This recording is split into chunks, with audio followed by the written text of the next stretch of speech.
Hey everyone, and welcome to another Marks & Crafts figurine review. Today I'm going to be looking at another S.H.Figuarts. This one is Krillin 2.0, also known as Krillin, Earth's Strongest Man. Now, I've heard very good things about this figure, and while I don't own the original or the Dragon Ball version of Krillin, from what I've seen, this one is pretty much the best out of the bunch. It's also the most recent out of the ones that they've released for like the Krillin mold. And given how S.H.Figuarts have been going lately with sort of trying to get anime accuracy above all else, this one does look fantastic. I know that the original had painted white eyes, which isn't show accurate, and his proportions were a bit off. And I think the proportions are a little bit off on this one as well in terms of his height, but I think that it was a necessary choice to make the figure itself better. So we'll go through what we normally do.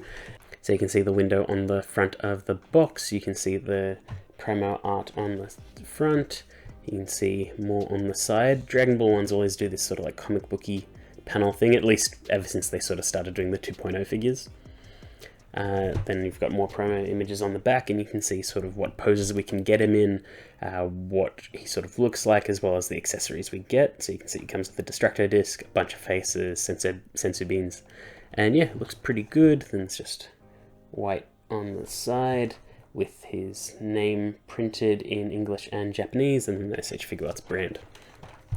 So we'll open it from this side here and extend the promo art, and that looks quite nice. He's doing his solar flare. And out of the box you can see all his accessories. See, we come with 4 alternate heads, which look fantastic. They're not just face swaps.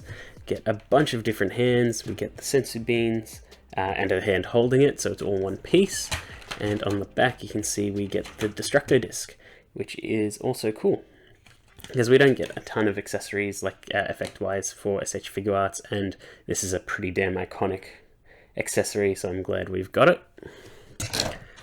But let's crack open the figure and have a better look. So here we have the S.H.Figuarts Krillin just taken out of the box, nothing extra done to him, in just a very stock standard pose, and you can see his profile is pretty damn good, very proportional, looks fantastic, and you can see all the telling joint cuts of standard S.H.Figuarts, which is also quite good because this is a smaller figure, so a lot of the joint cuts might not be the same, and for a lot of the smaller S.H.Figuarts that they've done before, I've heard that there are a lot of compromises made. I looked at the S.H.Figuarts Anya recently, and that one had a ton of compromises made. While Krillin isn't nearly as short as Anya, he is still a small figure, and it's a lot harder to engineer small joints, small ball joints, and everything like that without compromising something. But so far this looks fantastic. It looks like it has everything it needs. Now the general sculpt looks fantastic, again proportional. We've got some nice detail work. His face is beautifully sculpted and looks very nice and round. You can see the sort of normal gi cuts that they do for these S.H.Figuarts looking quite good. There's a cut in the torso there. You can see his belt looking good.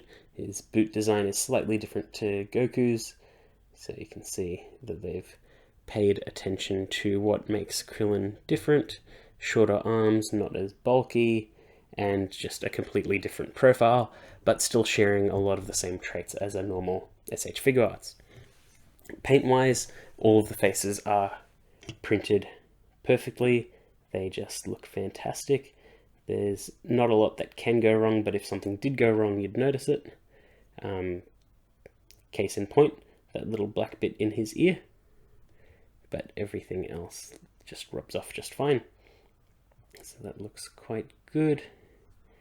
You can see it goes all the way around, looking quite nice. The print of the Z Warriors symbol on his back looks good.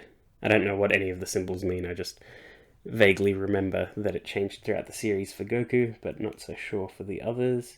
So it's printed on the front as well. This is molded in orange plastic, but the other parts are painted. The color matching is actually quite good for the skin tone between bare plastic and painted plastic. The wristbands are painted and look good. The blue on that, I don't know if that's a separate molded piece. I think it might be. looks good. There's shading on his legs, but not the rest of his body. It's fine, but it's really noticeable right here at where the legs start. So it almost looks like it's an orangey red, and then it just goes straight plastic orange, which is a bit of a shame because this color of the shade is actually quite nice. I quite like it. The little, I don't know, bootstrap is painted. Bottom of his feet are painted. And yeah, I think that's it for painted detail on the main body, because I think the belt might be a separate piece, or at least the front bit is. I think the rest of it is painted. But yeah, the color matching on this is actually quite good. Next up, we'll go articulation on the figure. So you can pop off the head to have a look. We've got this strange head swapping peg, but it's got a dumbbell joint, double ball joint on it, so you can get quite a bit out of it. It's a little bit tight, but it's pretty good. I'll put his head back on so you can see range of motion. So back that far, forward that far, which isn't the best, but isn't bad either, and he can move around pretty well. On his arms, it's a ball joint inside the sleeve, and it's a hovering piece, and you can get pretty good articulation out of that. Double bend at the arm, and it's a ball hinge for the wrists, which is pretty standard for S.H.Figuarts, but for a small scale, even more so impressive. And you can butterfly out and in that far, which is pretty good, but just got to be careful about how much you'd use, and if you accidentally pop off the floating pieces. But yeah, that's pretty good. Ab crunch is actually pretty good. Shows a lot of his inner workings when you bend it back. Can't really bend back that forward, just a crunch, and can rotate just a little bit, just the tiniest of bits. But I guess if you crunch and bend, it's fine. There's a waist swivel. Legs can kick up that far. Double bend. Feet can bend down that far, up that far, and there's a toe bend, and as well as a pivot. So nothing too crazy, but it is the standard S.H.Figuarts posability in a small scale, which is in and of itself very impressive. And it allows you to get some really cool dynamic poses and things out of it. Most of it will require a stand, which is pretty normal for S.H.Figuarts, unfortunately. But we still get a good amount of accessories, and I'll go through the alternate faces, and for the hands and everything like that, we'll go through those in just extra B-roll so you can see what he can achieve. So we've got a teeth gritting, looking to the side alternate face, which looks incredible. I love all the detail work. I love the sort of like creasing eyebrow detail. I like it when they sort of paint on additional lines and things like that. They look really good. I've noticed S.H.Figuarts has been doing that lately, and it really brings the faces more to life. Got a surprised face, and his eyebrows are actually sculpted in, which is really cool. A serious yelling face, which is perfect for the Destructo disc. So yeah, we've got some fantastic faces there, and all of them have got these plugs in them, which is just the same as the neck joint. I believe this is so the inside of the head doesn't lose its shape over time, so always make sure to replace that, just because you don't want the peg not to fit or get stuck or anything like that. That's to ensure that it'll always work. We get 6 pairs of hands, as well as a single sensor bean holding hand, which I guess counts as a separate accessory because it's more the sensor bean's not necessarily the hand that holds it. So he can only hold it in his left hand, which looks fine. And the other hands I will pop on in different poses for the dynamic part of this video. The other important part to note is he's got 2 Destructo disc hands, so he can throw the Destructo disc in either of his hands, and so it'll just plug in and he just holds it up, which is good. But as you can see, it's a pretty damn good figure, not super huge, and I'll quickly show you what his size is.